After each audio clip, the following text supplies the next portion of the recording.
This is the Change Physician, episode 253. Welcome back to the Change Physician. I'm here with my co-host. Did I even say my name?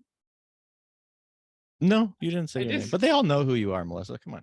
You don't need it. They don't need your name. Well, I'm Melissa Katie, the Challenge Doctor, with my co-host, Dr. Kevin Cuccaro.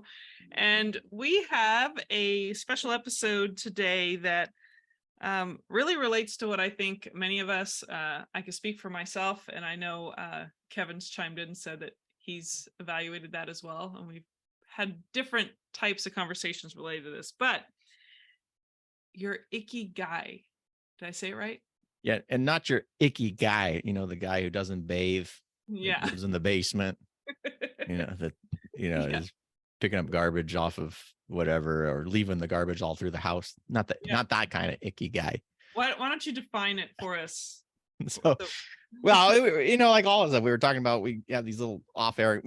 I sometimes think we should just like record our off air all the time. conversations because we have these All big over the old long place. deep conversations, and we were talking about kind of meaning and reading and stuff, and then you pull out this piece of paper that's about ikigai, and ikigai happens to be a term that I was familiar with. It's a Japanese term that really requires of, I think, the breakdown is the combinations of iki, which is life, and gai, value or worth, so life worth kind of a deal. Similar terms would be like the raison d'être, that's the French term for reason for being, or meaning making, that is typically seen in other things like Viktor Frankl's work, where it's like man's search for meaning. But it's really the Japanese idea that culturally has been there for generations, but apparently was explained first in a book in 1966 about this, how to find life worth. And what's interesting about Ikigai is they kind of make it a little bit more systematic. And there's these kind of four primary elements of what you love, your passion kind of things, what the world needs. So there's things that you love, there's things that the world needs, what you are good at, what are your particular skills, and then what can you get paid for, your profession, which is an important consideration if you're kind of trying to do something for your life worth. It has to be sustainable. If you're not making money or somehow not being able to provide for yourself and your family, it's going to be unsustainable for the long term. So that's kind of the basics here. And we were just sort of mentioning, in fact, that's why we started recording, is like we were independently struggling through aspects of this ourselves.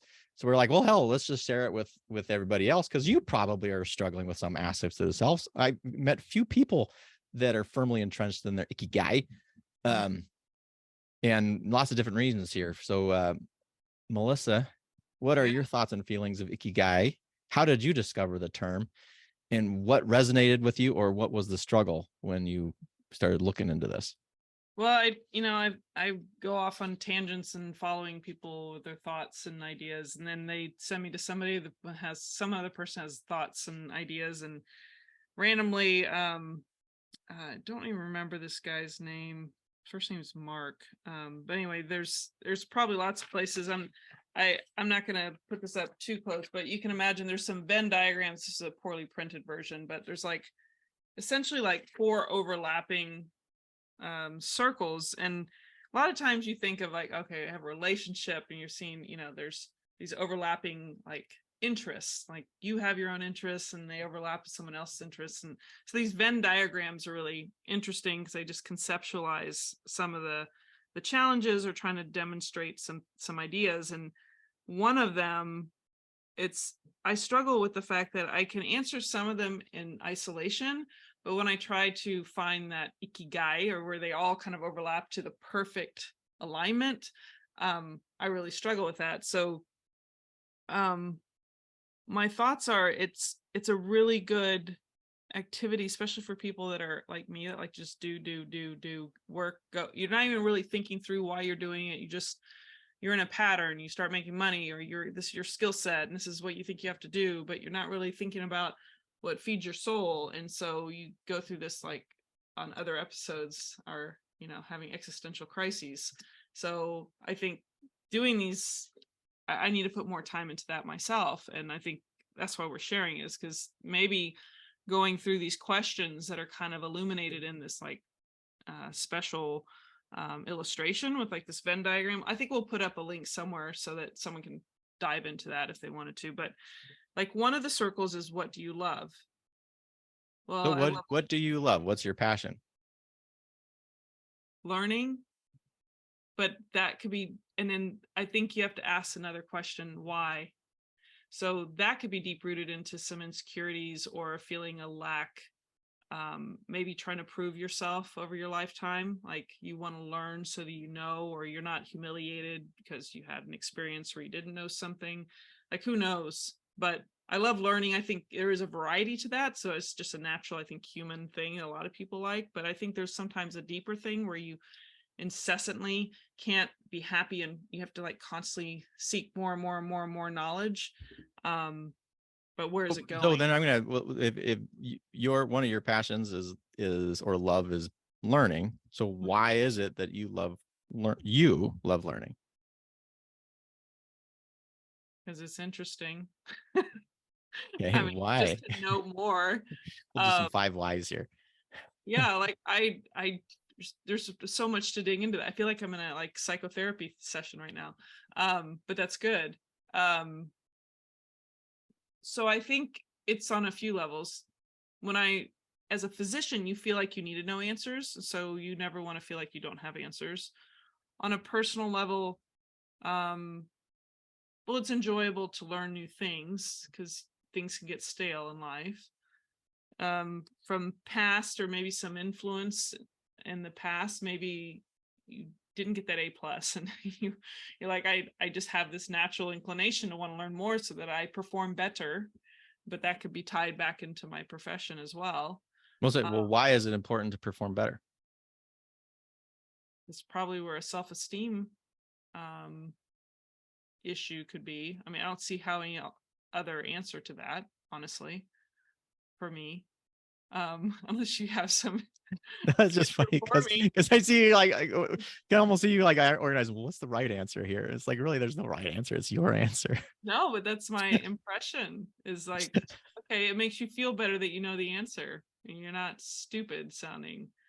But No, is I it, agree. I would agree on that. I mean, so learning is also one of my loves, and I would say for a very similar reason. I like to know the answer to things because I hate not knowing. And then you go, well, why do you hate not knowing? Is because I don't like the feeling of not knowing it. And this is for me personally, I don't believe this is a positive, but I think there's a reflection on self-worth with that. If I don't know the answer to something, I don't feel good enough.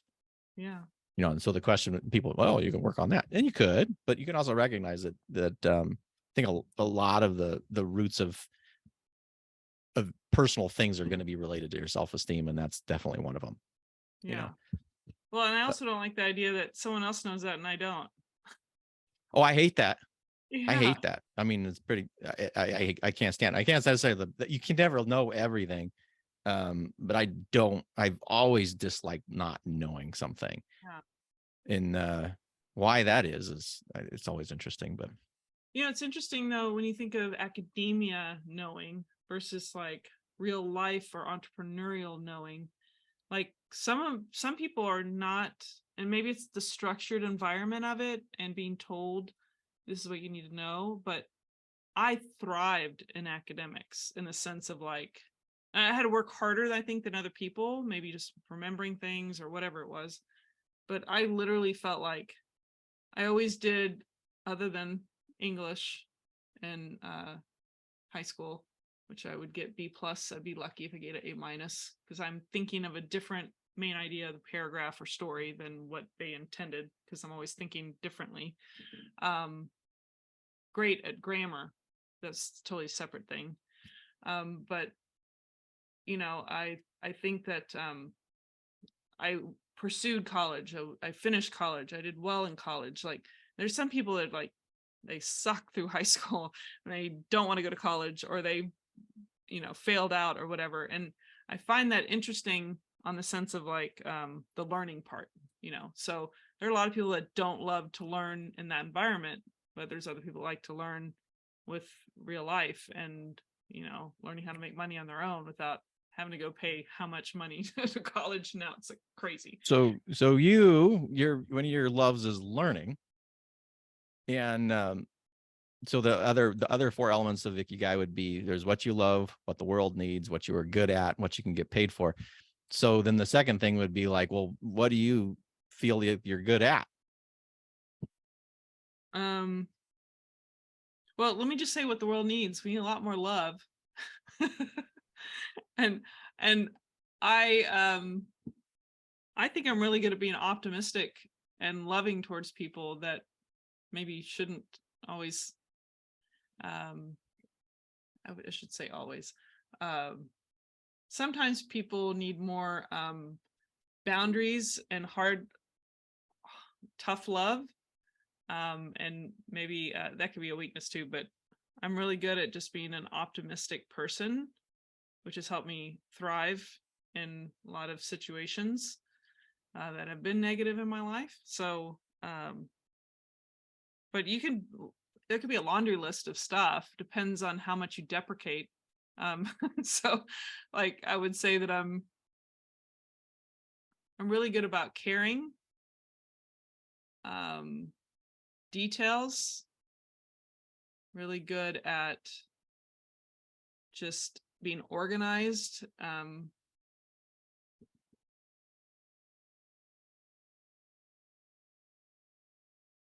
It's funny when you try to talk about your own self and what you're good at. I know. But it's kind of interesting because here we go. Like, okay, well, if we just kind of take, well, what's your passion? Your passion is learning. What the world needs is love. What you are good at is being an optimist and caring. Yeah. And so then we're going to go into, well, what can you be paid for? Well, it may not be that. Unless you twist it in a different way, which may not be respected. Anyway. Wow. But I think that's the important thing is because one of the things about these exercises, and I've done a lot of these exercises, and if I had the answers, I probably wouldn't be talking about this. I'd probably be out there doing it. Yeah.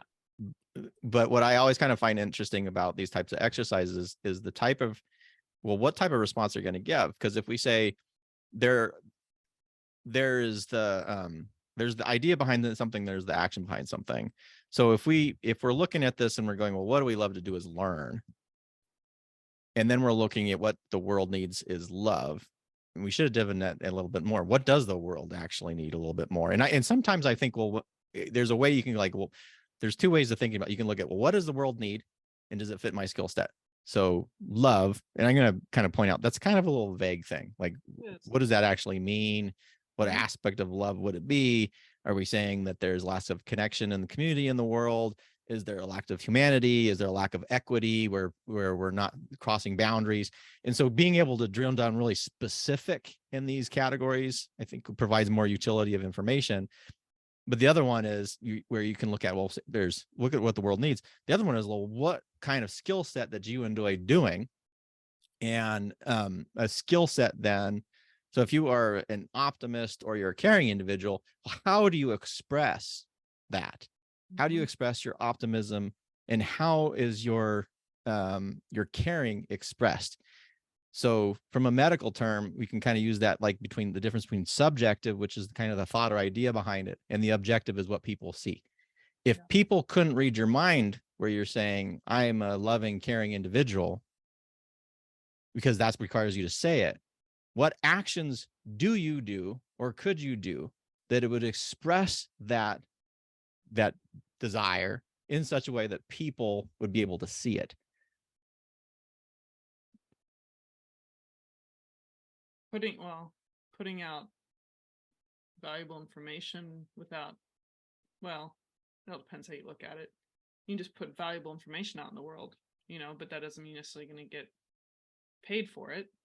But and we're not in the fourth circle of being paid yet. So it's interesting. I'm kind of drilling into poor Melissa here, guys. So no, I love this. And actually, I want to tie it into some of the dilemmas of even both of our pasts that tie. Yeah.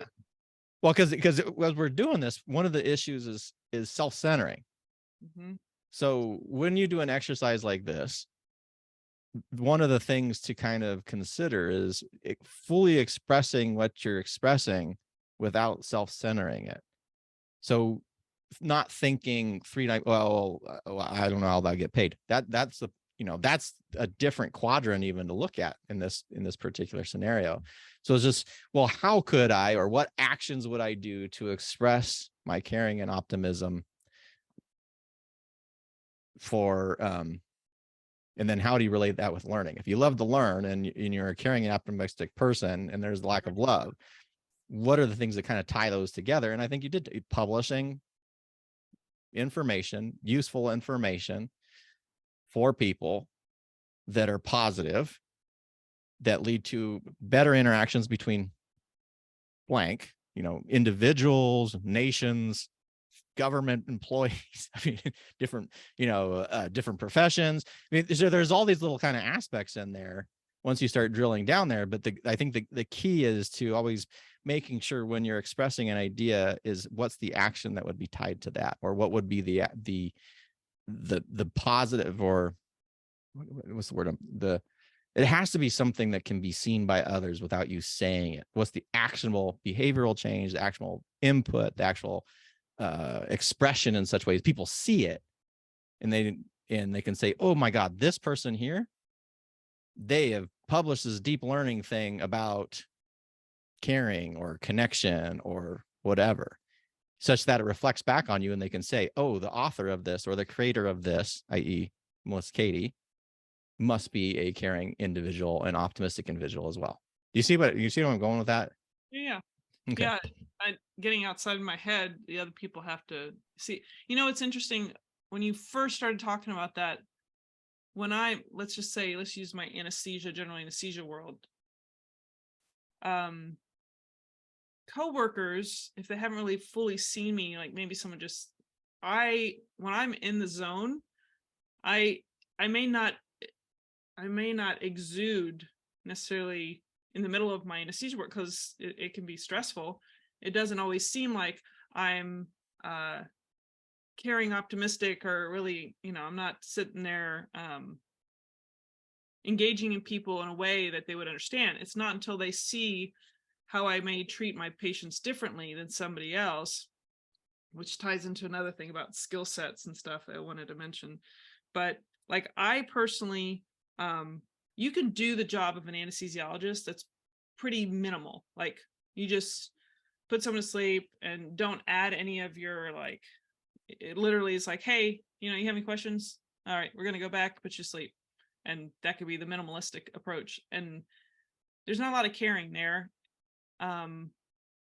But with what I bring to the table, I see the patient as not depersonalized, but like a nervous system that is in a setting that they don't feel safe. And I see in their eyes that they're nervous, and I attend to it. I'm aware of it. I acknowledge it. And I literally just said this yesterday to a patient who was crying.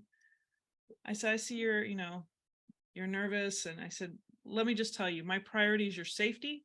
My priority is your airway. My second priority is to keep you asleep. They're both important to me today, but number one is more important than number two. And then she's like, it's cool. And this is for colonoscopies. And I said, by the way, we're going in holes that are already there, like, just to like break it up. And they started laughing, and she stopped crying and all that stuff. To me, I'm being the optimist. I'm being the caring person. And that's what I bring to the table. That's my skill set. I would still get paid the same whether I did that or not. And so I find that fascinating. Well, and I would think that would be an example of Ikigai, right? Because you're hitting you have a love of people and a desire to keep them safe. What does the world need in a subspecialty kind of really select ways? Not this global thing of world peace or whatever, but an indirect interaction. You have somebody who doesn't feel safe in a medical setting. Yeah. What are you good at? You're good at helping people feel safe, to develop a close connection to them, to interrupt with humor, to make them feel, again, safe in a threatening environment. And when could you get paid for? Well, you're an anesthesiologist. That is part of your job. You could, as you said, you could just do the profession alone without the caring, without the interaction, without the attempt at helping somebody safe. You probably get paid the same way, but the sense of being for you would be substantially less. It's the difference between people who are just, can do a job because they're doing a job. Other people do the job that somebody else is doing, but they have a different sense. There's a different meaning behind it, and then the actions become more meaningful. Right. And from a health standpoint, that's what you're really shooting for. So, you started this thing, I don't know what my Ikigai is. I think you're expressing your Ikigai. I think one of the dangers is if we get to the point where we say, well, there has to be only one thing that is the expression, or my meaning for existence. And some people may have that, but I think for some of us that may not be. Trying to pursue a single point where this is your life's work or life's mission may actually derail you from finding the purpose in your life as it is now. Right. Well, here's a flip side. So I basically, anesthesia is the vehicle for me to manifest this Ikigai, or to utilize, or to express it.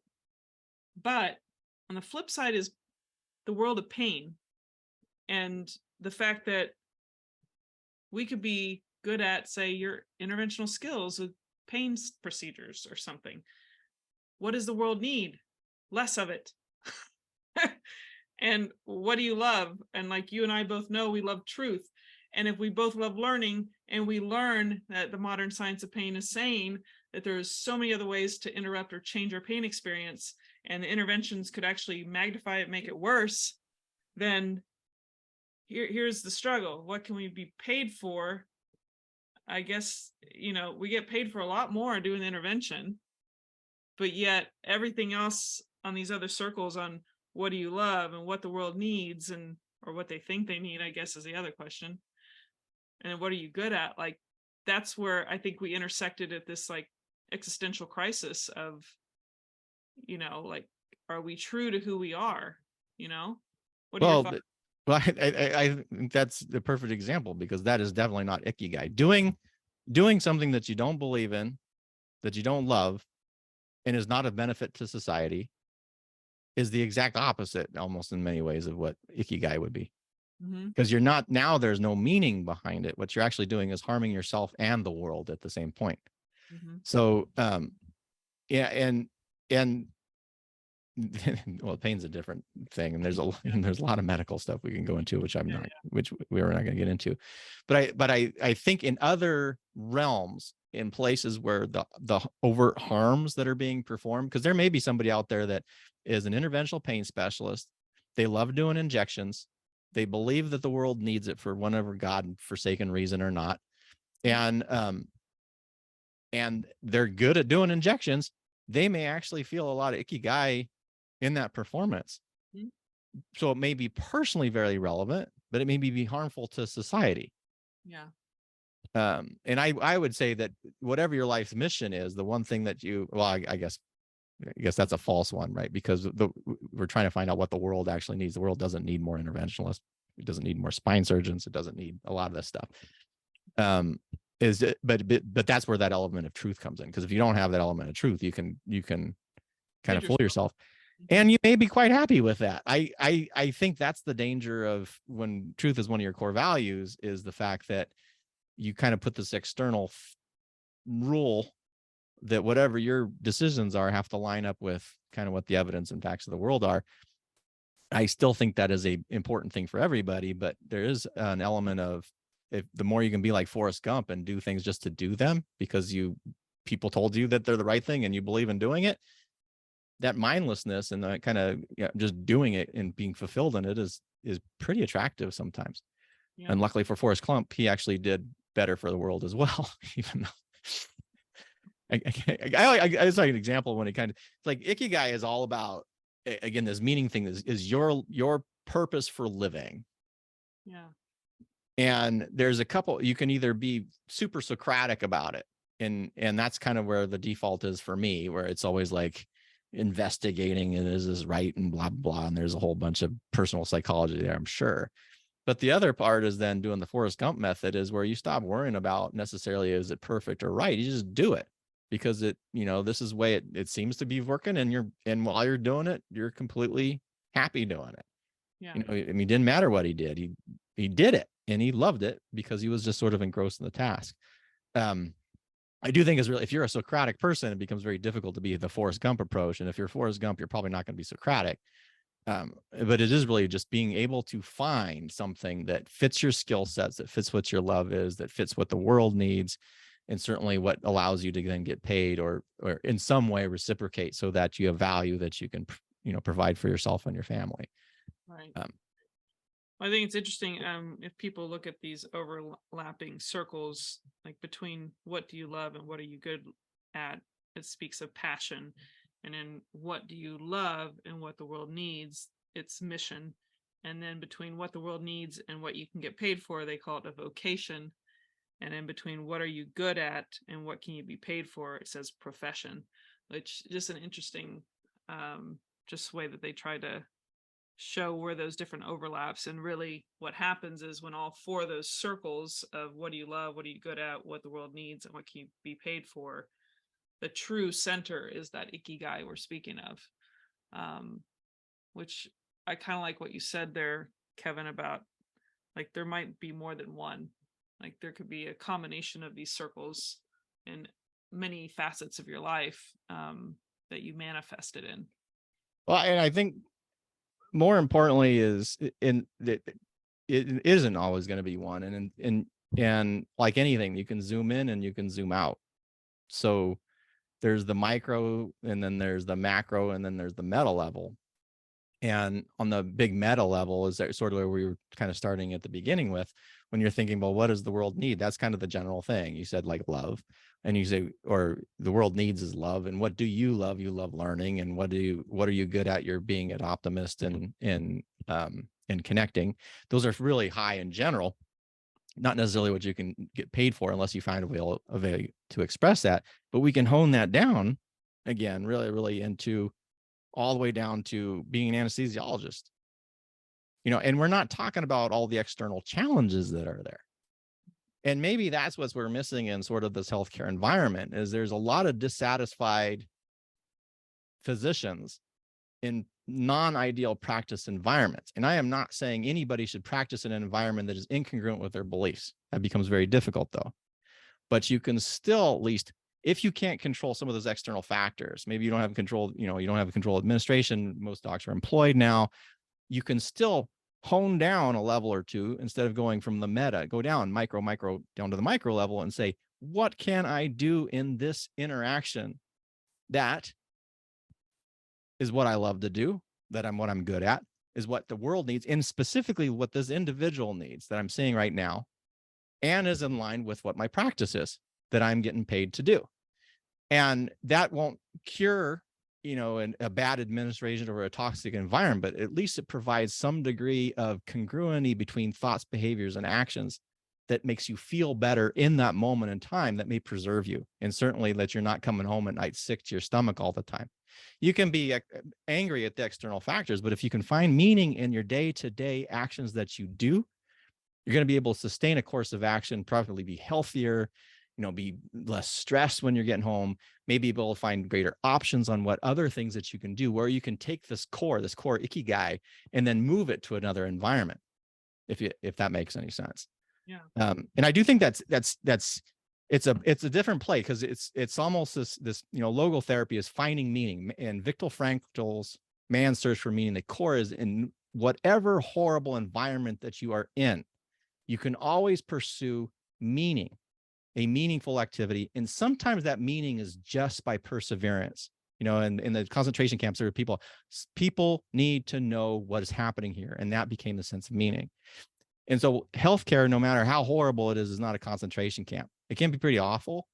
But if you can find meaning if you can try to make a small difference every day in the individuals that you're working with, again, so you're doing what you love, what you're good at, focusing on what the patient needs who's in front of you, that is in line with the clinical course that you're doing, at least that provides you a little space right there to find, some stability and some satisfaction, while then your brain will not be stressed and you can start scanning what other opportunities are. Because then there are going to be, and we've talked about this oftentimes, where you can take that same skill set that you're currently getting paid for, but the environment isn't working for you, and move it over to here where maybe the environment is better. but it becomes very, very hard to see those opportunities when you're so stressed out, or you believe that everything is going wrong and that you're not finding any sort of substance in what you do every day. Yeah. And, you were talking about the multiple ikigais. Well, technically, when you look at your ikigai is a Japanese concept referring to something that gives a person a sense of purpose and a reason for being. You can just change that into many senses of purpose and or sense of purposes, whatever you want to say, and reasons for being. So, you could have 3 children. There's 3 right there. Whatever it is. But you did remind me of the fact that that whole discussion about what I love, or trying to educate and learn, or show compassion to people, like creating a virtual pre-op experience for people before their surgeries, because I feel like not just the evidence says that it can be helpful for a lot of reasons, but it's beneficial to the patient and me, so I'm not surprised by anything. So I feel like that's just another way that I'm expressing that, because I can't control the typical environments out there, but I can create my own little micro environment to create a different experience. And that is an expression that can be visible to the patient, and has actually been expressed to me, that you must care to give your time on a Saturday to talk to me, those kinds of things. Now, do I get paid extra for that? No. I mean, you could say I work it into the fee schedule, but regardless. But there was something else I was going to say, but I actually like this conversation, because I think we need to put a link in there to just find, one of these little things to run that circle and the whys, because that awareness, like you're trying to pull out of me, is, I think, really helpful for people to exercise over time, because I think your awareness obviously evolves over time, and you might get a better understanding. Sometimes just like what you like and don't like over time, you determine that over time, to decide, maybe better answers to those questions. Well, and nothing's permanent. I think that's the other danger, and I'm speaking to myself as much as you or anybody else, Yeah. is when we think that things can be fixed, it has to be this one thing. This is the way. Like, sure, maybe that works for a Mandalorian if you watch the Mandalorian, where that's the way. But most of the time, the way is going to change. And so having a degree of flexibility there, so something may be the way right now. Something may be the way before medical school. Something may have been the way before you had kids. Something may have been the way, up until your kids graduated, but that way can change. It's just making sure that everything is congruent with what you love, what you're good at, what the world needs, and what is sustainable for you. Yeah. And if you can mesh those, and I do think really being able to go zoom in and zoom out, because if you're in a position where you don't feel you can change, like you said, the environment, then you need to focus on those aspects that you can control, which is your personal, your thoughts, beliefs, as well as your actions, and try to make those align in such a way. Yeah. So I think this is an important topic. It's more important than actually the more we were talking about it than when we were starting in here. Because there is such this lack of meaning in healthcare now. I mean, it's kind of universal for, patients. They're getting subjected to this. I mean, it's dehumanizing to be a patient in American healthcare. Sorry for masturbatory time. Most of you aren't going to have Melissa as your anesthesiologist doing all the stuff that she does. And as a physician, sometimes we are so focused on the external factors. I definitely have been focused on the external factors rather than, okay, these are things that we can't change in this moment in time. What can we do to actually improve this interaction so it's aligning up with what we love, what we're good at, what our patient needs in front of us, and aligns with what our professional guidance is. And every one of us can do that, no matter where you are, until you open up enough of that space, kind of a reprieve, from those external stressors, to basically figure out then, well, where else would this be better for me to take this skill set and this need for that the world needs for the skills that I have and that I'm passionate about? Where else can I do that in such a way that I can get paid for it? Yeah. One last comment. You just had this realization, and not that I didn't know it, but like the things that I've done on the side, on podcasting with you, with writing my own book, with doing my own like pain community stuff that was not traditional, like all these things were expressions, creativity, and really creating or preventing burnout for me. And nothing gets more attention than a catastrophic situation, like someone like to get to the point where you want to commit suicide and then you found your way back. Like that's always so like obvious, like before and after pictures of 100-pound weight loss. But the thing that doesn't get always the most attention is the fact that people prevented something. And so I just keep thinking to myself, like yesterday I had another comment from a patient. Thank you for being so like warm and kind. And most people, it's like they're kind of faceless, or they're just going through the motions, and your patients pick up on that. Like they may not say it. I have the great fortune of actually people saying these nice things occasionally, and it reminds me of why we're doing this podcast too, of like helping kind of instill this sense of awareness, and that there are other things out there, and look at these other people that have been doing it. And you can find more joy in your life inside or outside of medicine. But I'm just super I have a sense of gratitude right now, because I feel like I serve my patients better because of these other things I do. I would not be the person that got those compliments if I was burned out and disconnected from my patients, or being annoyed by them. I'm fascinated by them a lot of times when people are like, just want to say names, or like frustrated with them.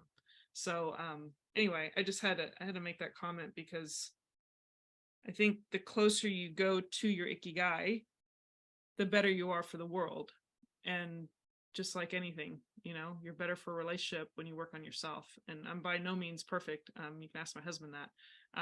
But there's definitely I'm in a better place than I was in the past. And so as a physician, as a person, and I'm still on my journey. That Ikigai seems far out there. Anyway, any last comments before you take us out?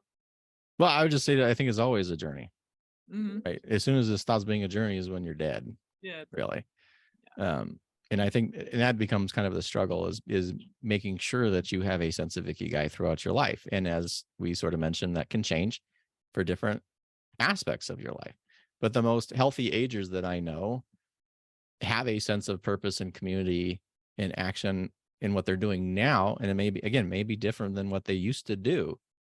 But they're finding that sense of purpose, this sort of life meaning. And I think you can also tell when people get older and they lose it. You can kind of tell when they lose it. Mm-hmm. And that, I think that's really the sort of the sad thing. Yeah. Anyway, so an important conversation. And I think we're going to, just to kind of summarize again, we're talking about the Japanese term of Ikigai, which is kind of this life sense of life's meaning that you have. The graphic that we've been referred to multiple times is a Venn diagram. So if you imagine a circle of what you love at the top, a circle of what the world needs, a circle of what you are good at, and lastly, what you can be paid for, what will provide you return so that you can take care of yourself and your family. And the intersection of all of those circles then is where your Ikigai is. Do we have a perfect Ikigai? I mean, fewer people do, but it's something to definitely strive for. And then that technique of zooming in and zooming out, you can have your overall sort of mission for the world. And then you can really hone in, as we talked about, hone and really into your daily interactions, and how do you express what those core values are, what the world needs, in such a way that aligns with what your profession is, as a way to kind of find a sense of self, find some meaning in what you're doing, and hopefully a little bit less burnout in your day-to-day life. So Awesome. Should we take them out? Yeah. All right. As always, this is the Change Physician podcast. You can join us live on the tubes sometimes at Facebook when we do our Saturday salutations. Those are most Saturdays, usually around 12 Pacific to Central. Sometimes that changes. Or you can just subscribe to the community at thechangephysician.com, or on any of our podcast venues, whether that's YouTube or Spotify or Apple, iTunes, whatever. If you have any comments on this, you can drop me a line at drkevin@thechangephysician.com. And until next time, stay well. Take care.